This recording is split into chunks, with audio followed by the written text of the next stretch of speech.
தமிழகத்தினுடைய அடையாளம் கோபுரம். இப்ப என்ன பண்றாருன்னா நாம் தமிழர் இந்த தமிழனை இந்து சமயத்திலிருந்து தேசியத்திலிருந்து பிரிக்க வேண்டும் என்பதற்காக தமிழனுடைய அடையாளம் கோபுரம் தான். தமிழனுடைய அடையாளம் சிலுவை இல்லை. தமிழனுடைய அடையாளம் திருவள்ளுவர் தான். திருவள்ளுவர் கடவுள் வாழ்த்து பாடி இருக்கிறாரு. திருவள்ளுவர் நாயனார் அவரு. அதனால இந்த நாம் தமிழர் என்கிற அமைப்பு அவர்கள் நம்முடைய தமிழக அரசாங்கத்தினுடைய கோபுர சின்னத்தை மாற்றுவதற்கு எந்த முயற்சியை எடுத்தாலும் அதை நாங்கள் முறியடிப்போம் என்பதை இந்த நேரத்திலே தெரிவித்துக் கொள்கிறோம்.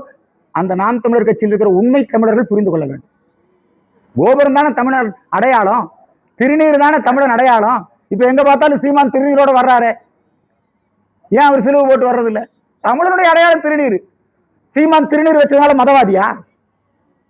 கோயில் கோபுரம், விளக்கேத்துறது, புரியுதுங்களா, மாவிலை தோரணம், வாழைமரம் கட்டுறது, இதெல்லாம் யாருடைய அடையாளம்?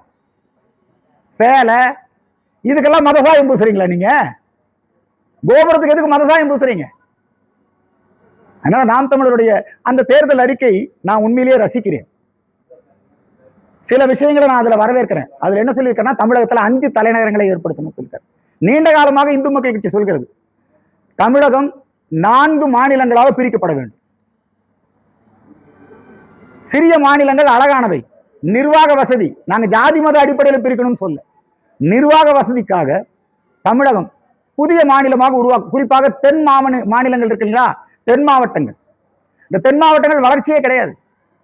கிறிஸ்தவர்கள் பெரும்பான்மை ஆயிட்டாங்க. சர்ச்சுகளுடைய ஆட்சி தென் மாவட்டங்கள்ல. ஒரு மின் உற்பத்தி செய்யறது கூட மாட்டேங்கிறான். கூடங்குளத்துல மின் உற்பத்தியா, சர்ச்சுகள் எதிர்ப்பு. ஸ்டெர்லைட் ஆலை தொழில் வாய்ப்பு, சர்ச்சுகள் எதிர்ப்பு. ஸ்டெர்லைட் ஆலை கொளுத்துறான். ஒரு குளச்சல் துறைமுகம் உருவாக்க வேண்டுமா, அந்த துறைமுகத்துக்கு சர்ச்சுகள் எதிர்ப்பு, பாதிரியார்கள் எதிர்ப்பு. குளச்சல் துறைமுகம் வெளியே போயிருச்சு. பாதிரியார்களுக்கு எதுக்கு இந்த வேலை? இது அர்ஜுன் சம்பத் கேட்டா கிறிஸ்தவர்களுக்கு எதிராக நான் பேசல.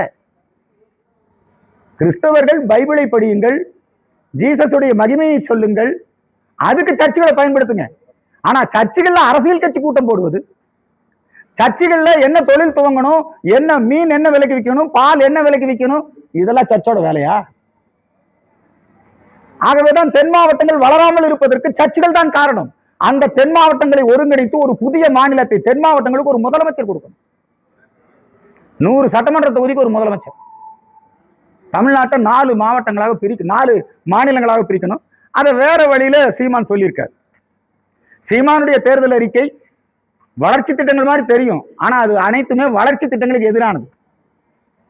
பரந்தூர் விமான நிலையத்தை எதிர்க்கிறாரு. விமான நிலையம் இல்லாமல் எப்படி வளரும்? புதிய தொழிற்சாலைகளை எதிர்க்கிறாரு. ரோடு போடுறதை எதிர்க்கிறாரு. கேட்டா சுற்றுச்சூழல்னு காரணம் காட்டுறாரு. இதெல்லாம் போய் முழுக்க முழுக்க வளர்ச்சிக்கு எதிரானவர் சீமான். தமிழ் தேசியம் பேசுகிறார், ஈவேரா முகத்திரையை கிழிக்கிறார். அதுவே 40 வருஷமா இந்து மக்கள் கட்சி செஞ்சுட்டு இருந்த வேலை. அது திராவிட கருத்தியலை நாங்கள் ஒழித்து கட்டினோம். நாட்டியம் என்பது தமிழகத்துக்கு சொந்தமானது அல்ல, திராவிடம் என்பது திணிக்கப்பட்டது. இன்னைக்கு கிறிஸ்தவர்கள் மூலமாக தமிழ் தேசியத்தை திணிப்பதற்கான முயற்சியிலே இருக்கிறார்கள். சீமானுடைய தேர்தல் அறிக்கையிலே சில விஷயங்கள் வரவேற்கத்தக்கது, பல விஷயங்கள் இனிப்பு தடவிய விஷம், அது கண்டிக்கத்தக்கது.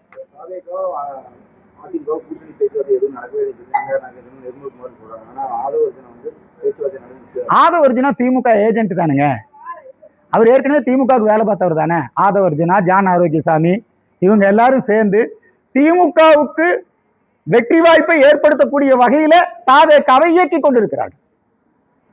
அதனால அவங்க அப்படிதான் சொல்லுவாங்க.